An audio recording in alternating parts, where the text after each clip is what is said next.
형, 인공호흡기 그냥 떼자. 아버지, 이렇게 누워 계셔봐야 우리만 힘들어. 솔직히 말해서 깨어나실 확률도 없잖아. 그러니까 이번에 정리하자. 장례 치르고, 부터 팔고, 부동산에서 사망관계 받을 수 있대. 야, 너희 지금 무슨 소리 하는 거야? 아버지 아직 살아 계시는데. 형도 속으론 생각하고 있잖아. 형 애들 학원비 한 달에 200 나간다며. 형수 실직했다며. 그리고 그 말을 들은 사람은 아직 살아 있었습니다. 오늘 이야기는 죽은 줄 알았던 아버지가 깨어난 날 자식들의 진짜 속마음에 대한 이야기입니다. 병원, 깊은 밤, 인공호흡기 소리만 들리던 그 시간에 한 아버지는 자신이 식물인간인 줄 알았던 그 몸으로 자식들의 대화를 그대로 듣고 있었습니다. 인공호흡기 떼버리자. 아버지, 이렇게 누워 계셔봐야 우리만 힘들어. 둘째 아들 민수의 목소리였습니다. 그래, 그냥 정리하자. 아버지 돌아가시면 시골집이랑 논부터 팔고 보험금 들어오는 거 나눠서 우리도 이제 좀 살자. 막내딸 지은의 떨리는 목소리까지 들렸습니다. 눈을 뜰 수 없었습니다. 몸도 움직일 수 없었습니다. 그런데 귀는, 마음은 모든 말을 또렷이 듣고 있었죠. 그때 저는 처음으로 생각했습니다. 아, 자식들은 이제 날 돈으로만 보는구나. 하지만 이 이야기는 여기서 끝나지 않습니다. 죽은 줄 알았던 아버지가 깨어났을 때 자식들의 얼굴은 어떻게 변했을까요? 그리고 그 아버지는 무엇을 선택했을까요? 형, 아버지 보험금이 5천만 원이래. 셋이서 나누면 한 명당 1,600만 원 정도. 그리고 집이랑 논 팔면 3억 우리 빚 다 정리하고도 남아. 너희 지금 아버지 돌아가시기 전에 재산 계산하고 있는 거야? 형, 현실을 봐. 아버지 깨어나셔도 반신불수일 확률이 크대. 그럼 누가 모셔? 형이 모실 거야?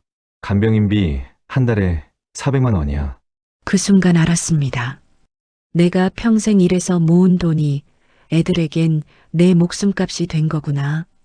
5천만 원짜리 보험금, 3억짜리 땅, 8천만 원짜리 통장. 내가 죽어야 애들이 사는구나. 오빠, 아버지 통장 비밀번호 알아? 혹시 살아 계실 때 다 써버리시면 어떡해? 그러니까 지금이 기회야. 후견인 신청해서 우리가 대신 관리하는 걸로. 야, 그건 너무한 거 아니야? 형, 착한 척 하다가 같이 죽어. 아버지 재산 병원에 다 갖다 바칠 거야? 그날 밤 저는 죽고 싶었습니다. 진짜로 이렇게 사느니 차라리 그냥 눈 감는 게 나을 것 같았습니다. 애들한테 짐이 되느니 돈 덩어리로 계산되느니. 그런데 새벽 제 손가락이 움직였습니다. 간호사가 소리쳤습니다. 김병수님 깨어나셨어요. 그리고 일주일 뒤 저는 자식들 앞에서 입을 열었습니다. 다 들었다. 복도에서 니들 셋이 한 말 다 들었다. 사연의 주인공, 올해 74, 김병수 씨입니다. 경북의 작은 시골 마을에서 태어나 젊을 땐 공장에서, 중년엔 버스기사로 평생을 일했습니다. 하지만 그 평범한 인생에는 누구도 몰랐던 희생의 시간들이 숨어 있었습니다. 그리고 그 모든 희생이 자식들에게는 그저 계산되는 숫자였습니다. 저는 1951년생입니다. 6.25 전쟁 직후에 태어났죠. 아버지는 농사꾼이었고 어머니는 남의 집 일을 도와주며 품삯을 받아오셨습니다. 형제가 6이었습니다. 저는 넷째였습니다. 초등학교 5학년 때 아버지가 농약을 잘못 드셔서 돌아가셨습니다. 그날부터 저희 집은 완전히 무너졌습니다. 저는 그날 학교를 그만뒀습니다. 중학교는 꿈도 못 꿨습니다. 형들은 이미 장가를 갔고 저는 13살에 서울로 올라갔습니다. 청계천 공구상에서 심부름을 했습니다. 한 달에 5천 원을 받았습니다. 그 돈을 고향에 보냈습니다. 어머니와 어린 동생들이 굶지 않게 하려고요. 3년 뒤 공장에 취직했습니다. 봉제 공장이었습니다. 16살 재단 보조로 들어갔습니다. 월급은 1만 2천 원이었고 공장 기숙사에서 살았습니다. 아침 7시부터 밤 10시까지 일했고 일요일도 없었습니다. 그렇게 5년을 일했습니다. 21살 때 중매로 아내를 만났습니다. 아내 김순자는 같은 마을 출신이었습니다. 순자도 가난한 집 딸이었습니다. 아버지가 막걸리 중독이었고 어머니는 병으로 일찍 돌아가셨습니다. 순자는 17살부터 식당에서 일했습니다. 우리는 서로를 처음 본 날 말이 없었습니다. 그냥 알았습니다. 이 사람도 나처럼 힘들게 살아왔구나. 결혼식은 없었습니다. 동사무소에서 혼인신고만 했습니다. 신혼여행도 없었습니다. 그날 저녁 순자가 끓여준 라면 한 그릇이 신혼여행이었습니다. 결혼 1년 만에 첫째 아들 준호가 태어났습니다. 아들을 보는 순간 다짐했습니다. 이 아이는 나처럼 살게 하지 말자. 학교는 끝까지 보내자. 배고프게 하지 말자. 그래서 더 미친 듯이 일했습니다. 낮에는 공장, 저녁에는 철야, 경비, 주말에는 건설 현장 막노동을 했습니다. 한 달에 쉬는 날이 하루도 없었습니다. 2년 뒤 둘째 아들 민수가, 4년 뒤 막내딸 지은이가 태어났습니다. 셋을 키우는 건 전쟁이었습니다. 분유가, 기저귀가, 병원비, 돈이 모자랐습니다. 아내도 아이를 업고 공장에 나갔습니다. 시어머니가 집에 와서 애들을 봐주셨습니다. 우리 부부는 새벽 6시에 나가서 밤 11시에 들어왔습니다. 애들 얼굴을 보는 건 자는 얼굴뿐이었습니다. 첫째 아들 준호가 초등학교에 입학하던 해 저는 큰 결심을 했습니다. 공장을 그만두고 운전을 배웠습니다. 택시 기사가 되면 돈을 더 벌 수 있다고 들었습니다.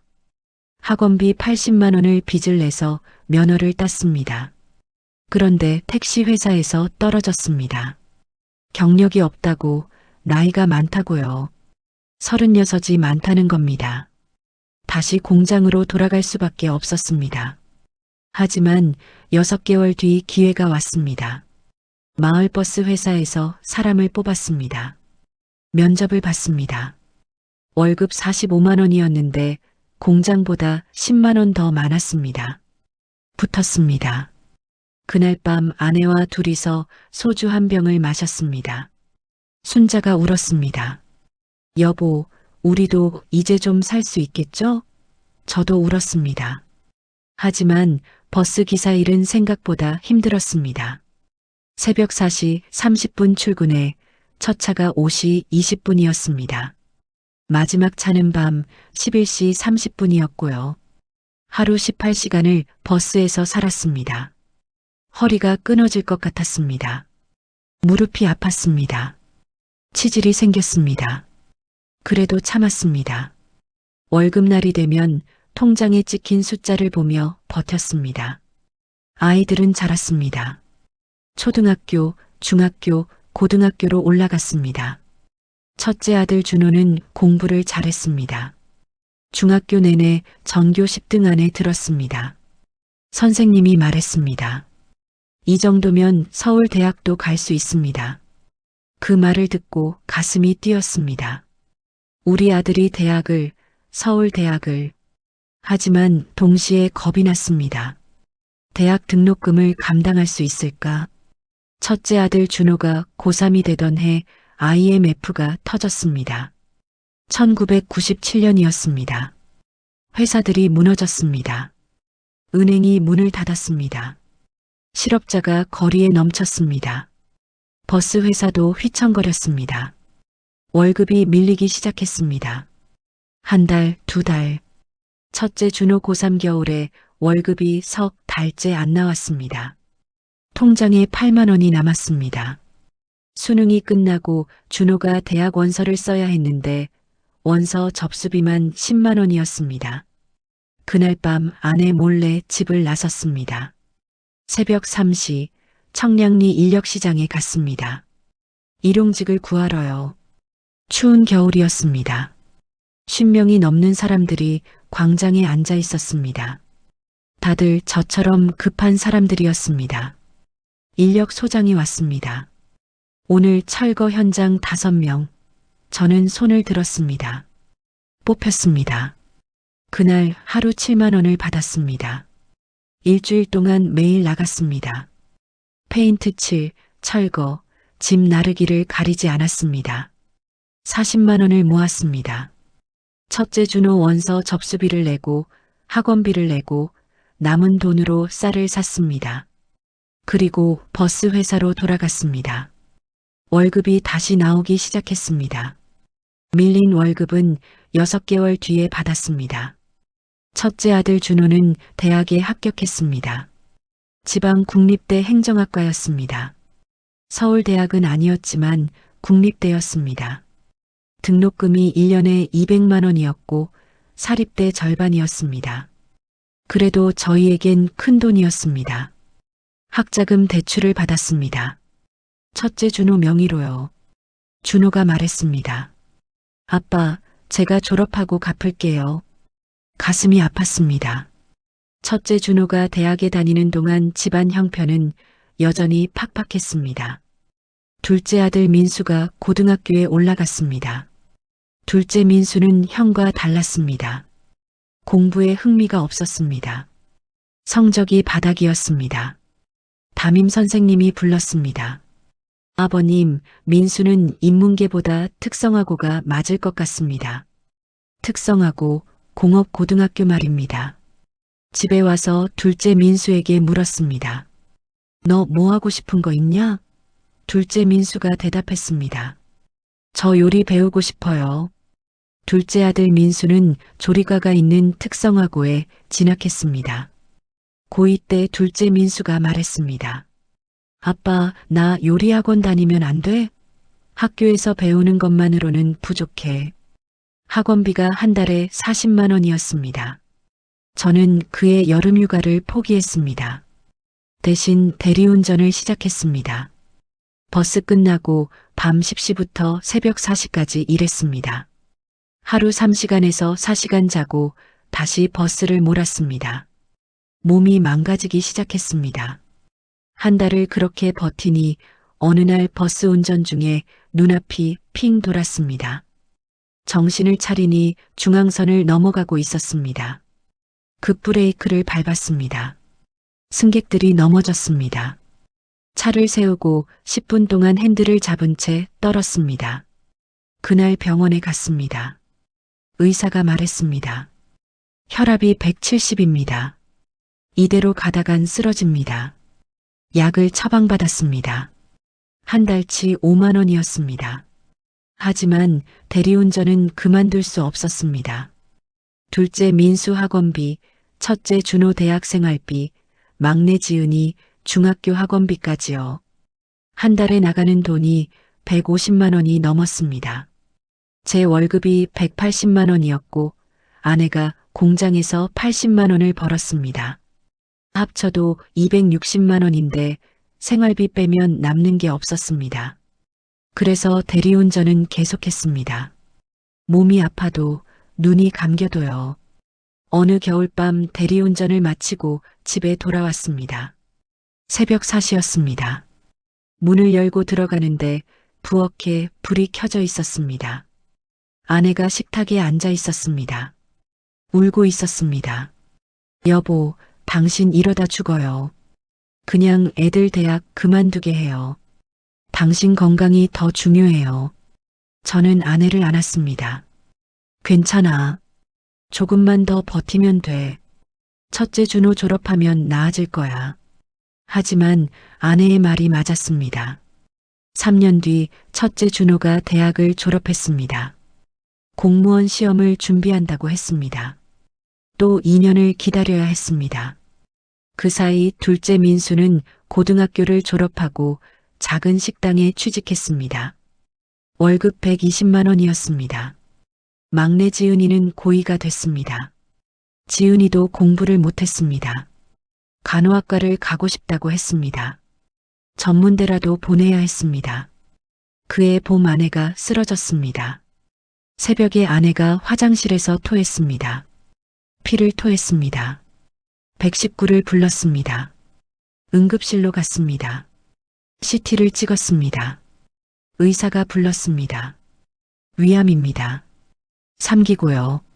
빨리 수술해야 합니다. 수술비가 2천만 원이었습니다. 입원비, 항암 치료비 포함하면 3천만 원이 넘는다고 했습니다. 저는 그날 퇴직금 중간 정산을 신청했습니다. 20년 넘게 일한 돈 2,500만 원을 받았습니다. 다 병원에 냈습니다. 부족한 돈은 대출을 받았습니다. 1천만 원이었습니다. 아내는 수술을 받았습니다. 위를 3분의 2 잘라냈습니다. 항암 치료를 시작했습니다. 6개월 동안 매주 병원에 갔습니다. 아내는 머리카락이 다 빠졌습니다. 몸무게가 20kg 빠졌습니다. 첫째 아들 준호가 그의 공무원 시험에 합격했습니다. 기쁜 소식이었습니다. 하지만 순자는 기뻐할 힘도 없었습니다. 침대에 누워서 고개만 끄덕였습니다. 아들 잘 됐네. 그게 아내가 제대로 한 마지막 말이었습니다.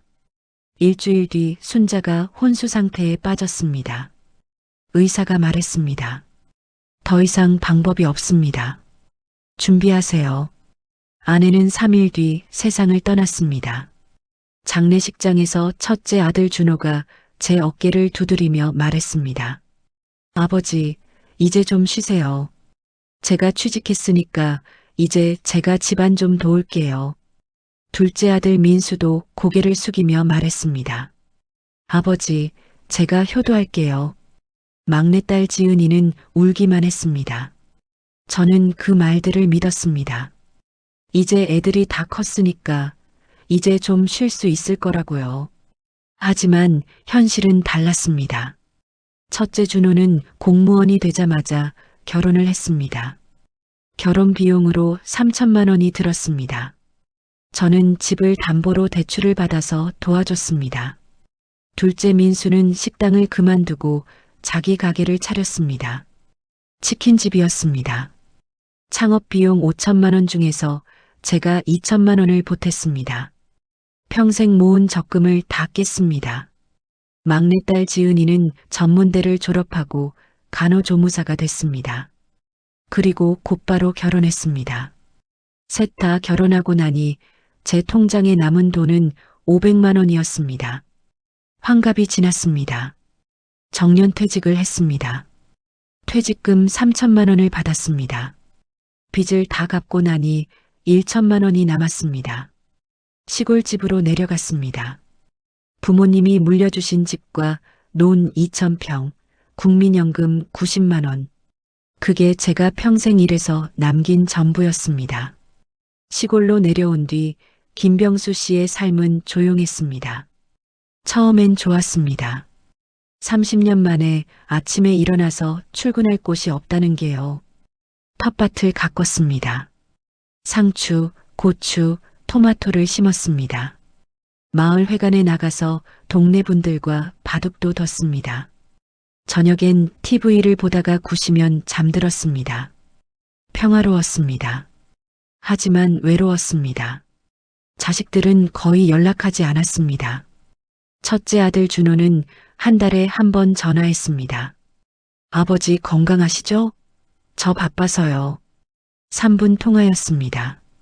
둘째 아들 민수는 2달에 한 번이었습니다. 아버지 잘 지내시죠? 가게가 바빠서요.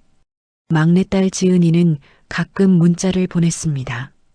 아빠 건강 챙기세요. 명절에 한 번씩 내려왔습니다. 점심 먹고 저녁 전에 올라갔습니다. 손주들은 저를 낯설어 했습니다. 첫째 준호 아들 지훈이는 저를 할아버지라고 부르지 않았습니다. 그냥 안녕하세요 했습니다.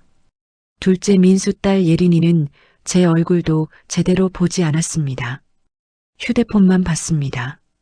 막내딸 지은이 아들 서준이는 울었습니다. 엄마 나 할아버지 무서워. 저는 손주들에게 무서운 사람이었습니다. 1년이 지났습니다. 2년이 지났습니다. 혼자 사는 게 익숙해졌습니다. 아침에 일어나서 라디오를 켰습니다. 아침 뉴스를 들었습니다. 아침밥을 먹었습니다. 산책을 나갔습니다. 마을 한 바퀴 도는데 40분이 걸렸습니다. 점심을 먹었습니다. 낮잠을 잤습니다. 저녁을 먹었습니다. TV를 봤습니다. 잠들었습니다. 매일 똑같았습니다. 어느 날 이웃 김철수 씨가 찾아왔습니다. 병수 형님, 내일 우리 농가리 좀 도와주실 수 있어요? 그럼요. 몇 시에 나가면 됩니까? 아침 7시요. 고맙습니다. 그날부터 저는 이웃 농사를 도왔습니다. 철수 씨 농가리, 영희 씨 모내기, 순남 씨 고추 수확을 도왔습니다. 마을 사람들이 부르면 갔습니다. 돈은 안 받았습니다. 점심만 얻어먹었습니다. 그게 좋았습니다. 사람들과 이야기하는 게, 일하는 게 혼자 있는 것보다 나았습니다. 3년째 되던 해 첫째 아들 준호가 전화했습니다. 아버지, 혹시 돈 좀 빌려주실 수 있으세요? 돈? 무슨 일이야? 애들 학원비가 좀 빠듯해서요. 500만 원만요. 다음 달에 바로 갚을게요. 알았다. 계좌 보내라. 김병수 씨는 적금을 해약했습니다. 그 돈은 6개월 뒤에 돌아왔습니다. 하지만 1년 뒤 둘째 아들 민수가 전화했습니다. 아버지, 가게가 어려워요. 1천만 원만 빌려주세요. 저는 또 돈을 보냈습니다. 그 돈은 아직 안 돌아왔습니다. 2년 뒤 막내딸 지은이가 전화했습니다. 아빠, 우리 남편 회사가 구조조정됐어요. 당분간 생활비 좀 도와주실 수 있으세요? 저는 매달 50만 원씩 보냈습니다. 6개월 동안요. 통장 잔고가 줄어들었습니다. 1억 2천만 원이었던 저축이 8천만 원이 됐습니다. 저는 걱정이 되기 시작했습니다. 이러다가 돈이 다 떨어지면 어떡하지? 나도 늙었는데 병원비는 어떻게 하지? 그래서 결심했습니다. 이제 자식들 돈 안 빌려준다고요. 그해 겨울 첫째 아들 준호가 다시 전화했습니다. 아버지, 집 좀 담보 대출 해주실 수 있으세요? 제가 전세 보증금이 필요해서요. 2천만 원만요. 준호야, 미안하다. 아버지도 이제 돈이 별로 없다. 네. 아버지 그래도 시골집 있고 논 있잖아요. 담보대출 받으시면 되잖아요. 그건 안 된다. 나도 늙었어. 혹시 내가 아프면 그 돈으로 병원 가야 돼. 아버지, 저희는 이렇게 힘든데 아버지는 그냥 혼자 계시잖아요. 그만하자. 더 이상 얘기하기 싫구나. 전화를 끊었습니다. 그날부터 자식들 전화가 뜸해졌습니다. 한 달에 한 번 하던 전화가 석 달에 한 번이 됐습니다. 명절에도 안 내려왔습니다. 아버지 죄송해요. 애들 학원 스케줄이 있어서요. 추석, 설날을 혼자 보냈습니다. 마트에서 산 나물로 차례상을 차렸습니다. 혼자 절했습니다. 사진 속 아내에게 말했습니다. 여보, 우리 뭘 잘못한 걸까요? 그렇게 또 1년이 지났습니다. 어느 겨울 아침이었습니다. 눈이 왔습니다. 아침 7시에 산책을 나갔습니다. 마을 버스 정류장까지 걸어가는 게 제 일과였습니다. 20분 거리였고 매일 걷는 길이었습니다. 운동 삼아 걸었습니다. 정류장에서 버스 시간표를 확인하고 다시 집으로 돌아오는 게 제 하루의 시작이었습니다. 횡단보도 앞이었습니다. 파란불이 켜졌습니다. 건너기 시작했습니다. 그런데 중간쯤 왔을 때 발이 미끄러졌습니다. 눈 때문이었습니다. 제설이 안 돼 있었습니다. 중심을 잃었습니다. 손을 휘둘렀습니다. 넘어졌습니다. 뒤통수를 바닥에 부딪혔습니다. 그 순간 눈앞이 하얗게 변했습니다. 지나가던 주민이 119에 신고했습니다. 여보세요. 사람이 쓰러졌어요. 횡단보도에서 빨리 와주세요. 구급차가 왔습니다. 김병수 씨는 실려갔습니다.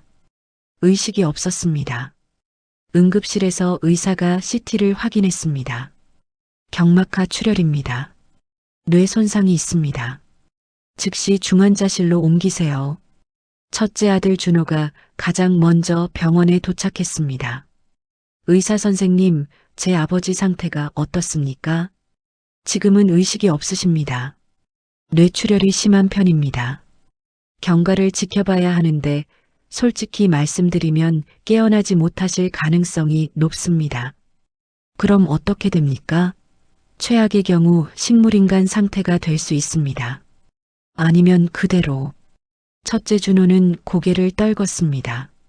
저는 그 대화를 듣고 있었습니다. 눈을 뜰 수 없었습니다. 말할 수 없었습니다. 하지만 귀는 살아 있었습니다. 의사 말이 들렸습니다. 첫째 준호 목소리가 들렸습니다. 그리고 준호가 전화하는 소리가 들렸습니다. 민수야, 아버지 쓰러지셨어. 지금 중환자실이야. 심각해. 너랑 지은이 빨리 와. 2시간 뒤 둘째 아들 민수와 막내딸 지은이가 도착했습니다. 형, 아버지 어떻게 됐어? 의사가 깨어나지 못할 수도 있대. 그럼 계속 이렇게? 모르겠어. 일단 경과를 봐야 한대. 첫날 밤 자식들은 병실 밖에서 조용히 이야기했습니다. 형, 병원비가 얼마나 나올까? 중환자실비가 하루 30만 원이래. 한 달이면 900만 원이야. 그렇게 많이? 우리 어떻게 감당해? 일단 아버지 건강보험이랑 실비보험으로 일부는 커버될 거야. 근데 그래도 우리가 부담해야 할 게 많을 거야. 형, 근데 아버지 상태가 이러면 우리 현실적으로 생각해야 되는 거 아니야? 무슨 말이야? 아니, 그러니까 만약에 아버지가 안 깨어나시면.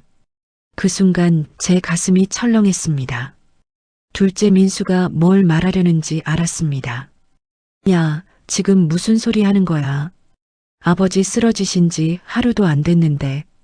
형도 알잖아. 우리 상황. 나 가게 빚만 2천이야. 막내 지은이는 남편 백수고. 형도 애들 사교육비 때문에 힘들잖아.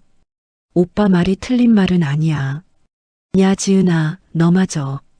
오빠, 나도 미안해. 근데 우리도 살아야 돼. 솔직히 아버지 병원비 부담하면서 우리 생활 감당 못해. 사흘이 지났습니다. 김병수 씨의 상태는 변하지 않았습니다. 저는 계속 듣고 있었습니다. 자식들이 병실에 들어와서 아버지, 괜찮으실 거예요 라고 말하는 것도 들었습니다. 그리고 병실 밖에서 언제까지 이렇게 있어야 돼? 라고 속삭이는 것도 들었습니다. 일주일째 되던 날 둘째 아들 민수가 첫째 준호에게 조심스럽게 물었습니다. 형, 우리 아버지 보험 들어둔 거 있지 않나? 보험? 왜 갑자기? 아니, 그냥. 혹시라도. 예전에 실비랑 종신보험 하나 들어놨다고 들은 것 같은데. 막내딸 지은이가 휴대폰을 뒤적였습니다. 있다. 실비보험하고 종신보험. 사망 시 보험금 5천만 원. 수익자가 배우자. 아, 엄마였네. 엄마 돌아가시고 나서는 수익자 지정자녀 균등으로 바뀌었다고 적혀 있다. 5천만 원.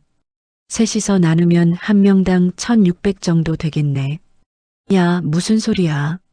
아버지 아직 살아계시는데. 형, 나도 알아. 근데 만약에 말이야. 만약에 아버지가 그렇게 되시면 우리도 좀 숨통이 트이잖아. 그 말을 듣는 순간 눈물이 났습니다. 아니, 눈물이 나려고 했습니다. 하지만 눈물조차 흐르지 않았습니다. 그저 가슴만 찢어지는 것 같았습니다. 내가 자식들에게 5천만 원짜리구나. 열흘째 되던 날 세 자식이 다시 모였습니다. 의사가 오늘 얘기했어. 아버지 의식 회복 가능성이 낮다고. 이 상태로 한 달, 2달 갈 수도 있대. 그럼 계속 중환자실에? 아니, 2주 뒤에는 일반 병실로 옮긴대. 근데 그것도 한 달에 병원비가 500만 원은 나올 거래. 500만 원. 3개월이면 1,500만 원이잖아. 오빠 그리고 아버지 집이랑 론도 있잖아. 혹시 그거 어떻게 될까? 집은 시세가 5천 정도 되고 논은 2,000평인데 평당 15만 원 정도 한대. 계산하면 3억 정도 돼. 야, 무슨 소리야. 아버지 재산 계산을 왜 해? 형, 현실을 봐. 아버지가 이 상태로 5년, 10년 계시면 그 재산 다 병원비로 날아가. 그럼 우리는 빚만 지고. 오빠 말이 맞아. 차라리 아버지가 편하게 가시는 게. 아, 지금 무슨 소리 하는 거야? 형, 솔직히 말하자. 아버지 깨어나셔도 반신불수일 확률이 크대. 그럼 누가 모셔? 형이 모실 거야? 나, 지은이? 그 말들이 칼처럼 꽂혔습니다. 자식들이 내가 깨어나기를 바라는 게 아니라 내가 그냥 죽기를 바라고 있구나. 보름째 되던 날 밤, 김병수 씨는 여전히 눈을 뜨지 못한 채 중환자실에 누워 있었습니다. 그날따라 자식들이 이상하게 조용했습니다. 간호사가 나갔습니다. 병실 문이 닫혔습니다. 잠시 후에서 속삭이는 소리가 들렸습니다. 형, 말 돌리지 말고 얘기하자. 의사 말대로면 아버지 깨어나실 확률 거의 없다잖아. 지금 벌써 2주야. 이대로 한 달, 2달 가면 우리 파산해. 우리도 솔직히 힘들어. 병원비 벌써 1,000만 원 넘었어. 중환자실비가 하루 30만 원이야. 한 달이면 900만 원이야. 우리 어떻게 감당해? 나도 알아. 근데 인공호흡기 뗀다는 건 아버지 포기하는 거잖아. 형, 현실 좀 봐. 아버지 깨어나셔도 반신불수일 확률 크고 그럼 누가 모셔? 형이 모실 거야? 나 가게 접어야 되는데? 빚만 2천 있어. 이대로 가다간 나도 망해. 오빠들, 우리 말 못한 얘기 있는데 아버지 돌아가시면 보험금도 들어오고 논이랑 집 팔면 빚 정리도 할 수 있고 우리도 좀 숨쉬고 살 수 있어. 그렇지. 솔직히 말해서 우리도 좀 숨쉬고 살아야지. 아버지가 이렇게 되신 것도 어쩔 수 없는 일이잖아. 우리 잘못이 아니야. 너희 지금 무슨 소리 하는 거야? 아버지 장례도 안 치른 사람을 돈 계산부터 하고 있어? 형도 속으론 계산하고 있잖아. 형 애들 사교육비 한 달에 200 나간다며. 형 수올 들어 실직했다며. 형도 힘들잖아. 솔직해지자고. 그래도 이건 아니잖아. 아버지가 우릴 위해 얼마나 고생하셨는데. 오빠, 근데 형 말이 맞아. 그리고 아버지 통장에 있는 돈 그건 어떻게 할 거야? 혹시 살아계실 때 다 써버리시면 간병인 쓰고 병원비 내고 하다 보면 금방 없어질 텐데.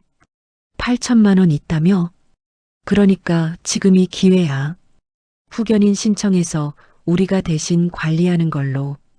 법적으로 문제도 없어. 의사소견서 받으면 되지. 성년후견인 제도 있잖아.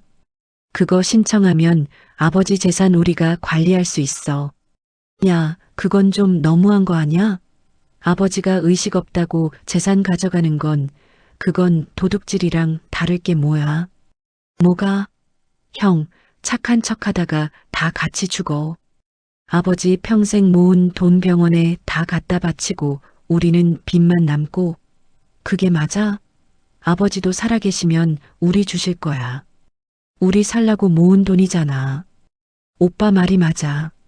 우리가 나쁜 자식이어서 그러는 게 아니야. 우리도 살아야 하잖아. 우리도 애들 키우고 빚 갚고. 현실적으로 생각해야 돼. 아버지도 이해하실 거야. 그래도 아버지한테 어떻게 그래. 평생 우릴 위해 사신 분인데. 배고프셨을 텐데 우리 먹이려고 아프셨을 텐데 참으시고. 그러니까 더 그래야 되는 거 아니야. 아버지가 우릴 위해 모은 돈이면 우리가 잘 쓰는 게 아버지 뜻 아니겠어? 아버지는 우리가 잘 사는 걸 원하셨어. 그러니까 우리가 그 돈으로 빚 갚고 애들 교육시키고 그게 아버지 바람이야. 그래, 나 하나만 없어지면 아이들이 편해질까? 내가 평생 벌어 모은 돈이 애들 빚 갚는 데 쓰이면 그게 내 마지막 효도인가? 그렇게 스스로를 설득해 보려 했습니다. 하지만 가슴이 철렁 내려앉았습니다. 애들이 내 죽음을 기다리고 있구나. 내가 죽어야 애들이 사는구나. 나는 애들에게 그냥 돈이었구나. 그날 밤 자식들의 대화는 더 구체적으로 이어졌습니다. 내일 사회복지사 만나서 후견인 절차 물어볼게. 그리고 부동산 중개사한테도 시골집 시세 정확하게 알아보고 요즘 땅값 많이 올랐다던데.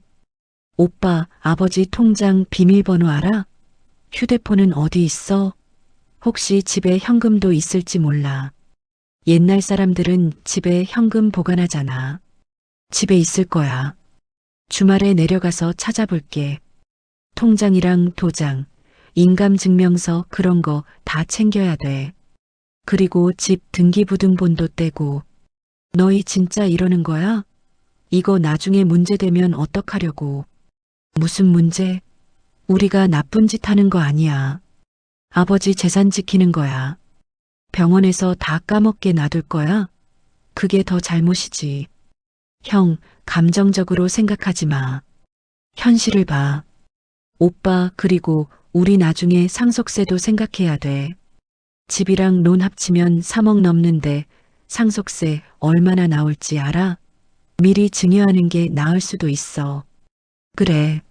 아버지 살아계실 때 증여받는 게 나을 거야. 세금도 적게 나오고. 어차피 의식 없으시니까 우리가 대신 서류 쓰면 되지. 그건 범죄야. 아버지 의식 없다고 대신 서류 위조하면. 위조 아니야. 후견인 되면 법적으로 가능해. 변호사한테 물어볼게. 다 합법적으로 할 거야. 형, 너무 걱정하지 마. 그날 밤 저는 죽고 싶었습니다. 진짜로. 이렇게 사느니 차라리 그냥 눈 감는 게 나을 것 같았습니다. 애들한테 짐이 되느니 돈 덩어리로 계산되느니 그냥 사라지는 게 나을 것 같았습니다. 제발 이렇게는 살고 싶지 않았습니다. 그로부터 사흘 뒤 새벽 4시 간호사가 무언가를 확인하러 들어왔습니다. 김병수님 들리세요? 혈압 체크할게요. 그때 김병수 씨의 손가락 끝에 미세한 감각이 느껴졌습니다. 뭔가 따뜻한 게 느껴졌습니다. 간호사 손이었습니다. 제 손목을 잡고 있었습니다. 그 온기가 제 의식을 깨웠습니다. 방금 움직이셨어. 손가락이 움직였어요. 선생님, 여기도 와보세요. 의사가 달려왔습니다. 김병수님, 제 목소리 들리십니까? 들리시면 눈을 한 번만 살짝 떠보실 수 있을까요? 떠야 한다. 지금 안 뜨면 나는 진짜 죽는 거다.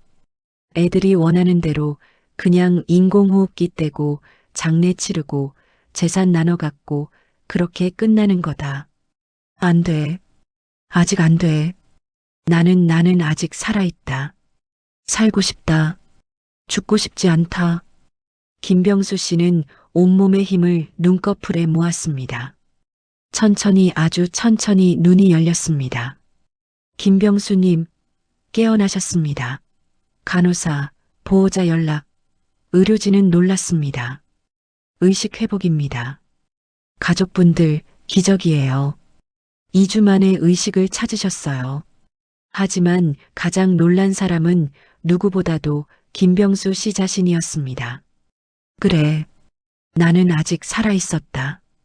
죽지 않았다. 아직 끝나지 않았다. 1시간 뒤 첫째 아들 준호가 도착했습니다. 아버지 정말 깨어나셨어요? 저는 첫째 준호를 봤습니다.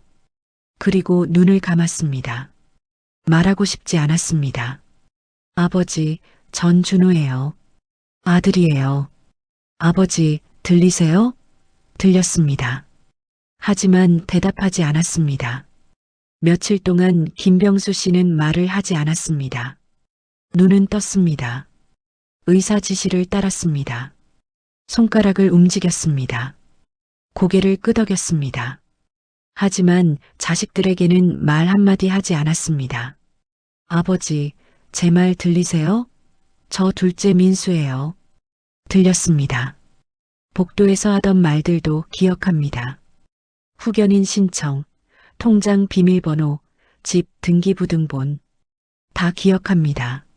아버지, 괜찮으세요? 어디 아프세요? 아픕니다.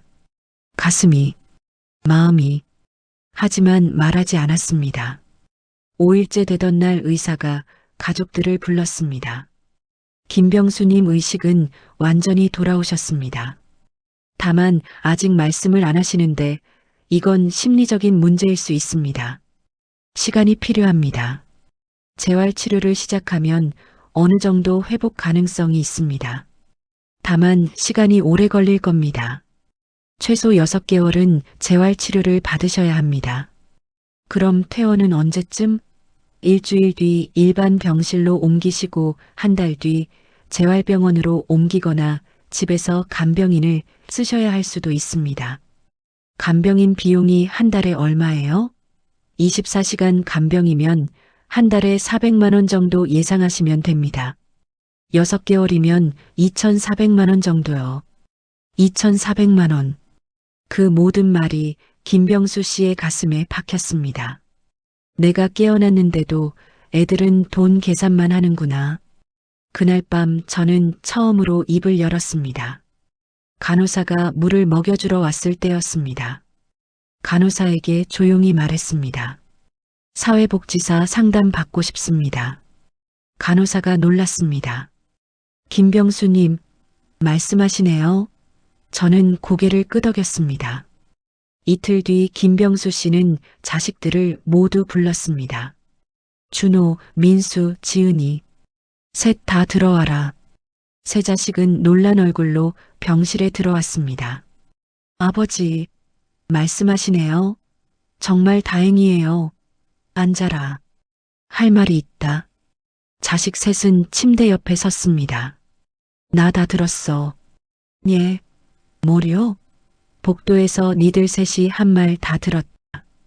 인공호흡기 떼고 집 팔고 보험금 나눠 가지자고. 후견인 신청해서 내 통장도 가져가자고. 내가 의식 없을 때 집에 가서 도장이랑 통장 찾자고. 다 들었어. 아버지 그게. 말하지 마라. 변명 듣기 싫다. 너희가 뭘 생각했는지 다 안다. 나한테 아버지가 아니라 돈이었지. 5천만 원짜리 보험금, 3억짜리 땅, 8천만 원짜리 통장. 내가 그렇게 보였구나.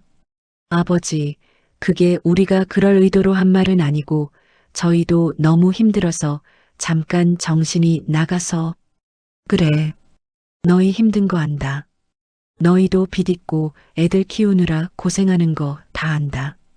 근데 아버지가 아직 살아있는데 눈앞에서 죽을 날짜 정하고 재산 나눠 갖는 계산하는 건 사람이 할 짓이 아니다. 아버지 저는 반대했습니다. 둘째 민수랑 막내 지은이가 그런 말할 때 제가 말렸습니다. 너도 마찬가지야. 말린 척하면서 속으로는 계산했잖아. 내 애들 사교육비, 내 집 대출. 다 들었어. 아버지 저희가 잘못했습니다. 진짜 죄송합니다. 그때 저희가 너무 힘들어서 정신이 없어서. 그만해. 사과 안 받는다. 이제 내 말만 들어라. 김병수 씨는 천천히 말을 이어갔습니다. 나는 요양병원 안 간다. 시골집으로 돌아간다. 그리고 내 재산은 내 마음대로 정리할 거다. 너희 눈치 보지 않고. 아버지 그러시면 안 됩니다. 집에 혼자 계시다가 또 쓰러지시면. 괜찮다. 너희 눈치 보며 사느니 불편해도 내 집에서 살겠다. 그리고 미리 말해둔다. 너희한테 재산 안 준다. 아버지 그게 무슨. 내 재산은 내가 번 거다. 누구 주든 내 마음이다. 너희는 기대하지 마라. 장례비 정도만 남기고 나머지는 다른 데 쓸 거다. 아버지, 저희가 그렇게 잘못했습니까? 저희도 아버지 자식인데. 자식? 내가 의식 없을 때 재산 나눠 가지려던 사람들이 자식이라고? 아니다. 너희는 이제 내 자식이 아니다. 그냥 남이다. 새 자식은 울먹였습니다. 하지만 김병수 씨는 고개를 돌렸습니다. 이제 나가라. 더 이상 말 안 들을 거다.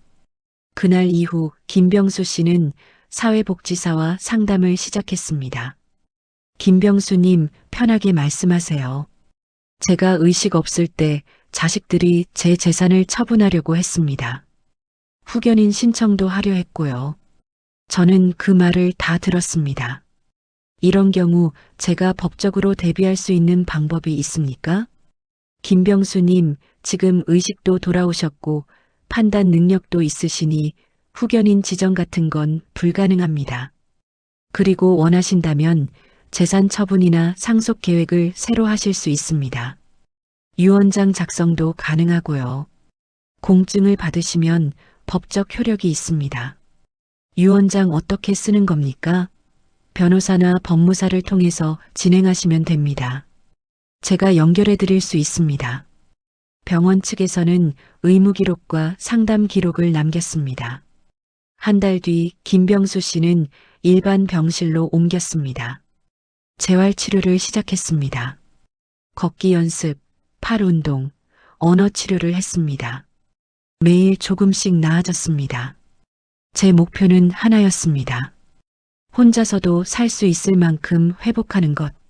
자식들한테 기대지 않고요. 그래서 매일 아파도 참고 운동했습니다. 2달 뒤 퇴원 날이 왔습니다. 시골집으로 돌아온 김병수 씨는 천천히 일상을 되찾아갔습니다. 집은 먼지가 쌓여 있었습니다. 텅 비어 있었습니다. 하지만 제 집이었습니다. 제가 선택한 곳이었습니다. 청소를 했습니다. 빨래를 했습니다. 밥을 지었습니다. 하나하나 다시 배웠습니다. 마을 보건소와 복지관의 도움을 받았습니다. 일주일에 2번 요양보호사가 왔습니다. 집 청소를 도와주고 병원 가는 것도 함께 가줬습니다. 재활 프로그램에도 참여했습니다. 걷기 연습, 근력 운동을 했습니다. 조금씩 몸이 나아졌습니다. 그리고 가장 먼저 한 일, 법무사 사무실로 갔습니다. 유언장을 썼습니다. 논 2,000평 중 1,000평은 평생 농사 지으면서 도와주던 이웃 김철수 씨에게 줍니다. 나머지 1,000평은 손주 셋, 지훈이, 예린이, 서준이 앞으로 나눠서 증여합니다. 시골집은 마을 복지관에 기부합니다. 통장에 있는 돈 8천만 원 중 5천만 원은 사회복지재단에 기부합니다. 나머지 3천만 원 중 1,500만 원은 제 장례비와 생활비로 쓰고 1,500만 원은 자식 셋에게 각각 500만 원씩 남깁니다. 장례비 정도는 돼야 하니까요. 보험금 수익자는 자녀 균등해서 손주 셋과 사회복지재단으로 변경합니다. 공증을 받았습니다. 법적 효력이 생겼습니다. 그리고 자식들에게 문자를 보냈습니다. 아버지 재산 정리 끝났다. 자세한 건 아버지 죽고 나서 알게 될 거다. 장례는 조용히 치러라. 큰 거 하지 마라. 한 달 뒤 첫째 아들 준호가 찾아왔습니다. 아버지, 그날 일은 정말 죄송합니다. 저도 2 동생한테 휩쓸려서 제가 형으로서 막았어야 했는데 용서해 주세요. 준호야, 아버지가 너희를 아예 미워하는 건 아니다. 다만 이제 내 인생은 내가 정리할 거다. 너희가 계산기 두드리기 전에 말이다. 아버지는 돈 덩어리가 아니야. 아직 살아있는 사람이야. 아버지 정말 죄송합니다. 알았다. 이제 가봐. 아버지는 혼자 잘 살 거다. 둘째 아들 민수와 막내딸 지은이는 한동안 연락이 없었습니다. 반년이 지나서야 막내딸 지은이가 찾아왔습니다. 아빠, 제가 정말 잘못했어요. 그때 제 정신이 아니었어요. 용서해 주세요. 지은아, 아빠도 너희가 힘든 거 안다. 근데 아빠도 사람이야. 상처받았어. 시간이 필요해. 하지만 손주들은 가끔씩 찾아왔습니다. 할아버지, 그날 복도에서 아빠가 한 말 저도 들었어요. 근데 저는 할아버지 오래 사셨으면 좋겠어요. 할아버지한테 배울 게 많아요. 할아버지 살아온 이야기 들려주세요. 그래. 할아버지가 너한테 물려줄 건 돈이 아니라 살아가는 법이야. 사람을 대하는 법이야. 오늘부터 하나씩 알려줄게. 김병수 씨는 지금 시골집에서 조용히 살고 있습니다. 마을 사람들과 어울리고 손주들이 찾아오면 이야기를 들려주고 작은 텃밭을 가꾸며 하루하루를 살아갑니다. 나이가 들면 몸보다 먼저 마음이 다칩니다. 돈 때문이 아니라 내가 짐이 되었구나 하는 마음 때문이에요. 그래도 여러분 기억해 주세요. 우리는 아직 살아있는 사람입니다. 숨쉬고 느끼고 상처받고 다시 일어설 수 있는 사람입니다. 혹시 지금 누군가에게 짐 취급을 받고 계신가요? 그렇다면 조용히 계산기를 다시 두드려 보세요. 내 인생의 주인이 나인지 남의 통장인지를요. 당신의 남은 날을 누구를 위해 쓰고 싶으신가요? 당신은 짐이 아니라 여전히 한 사람입니다. 오늘 이야기가 조금이라도 마음에 닿았다면 잠들기 전에 당신의 노후와 당신의 마음을 한 번만 더 들여다보셨으면 합니다. 당신은 짐이 아니라 여전히 한 사람입니다.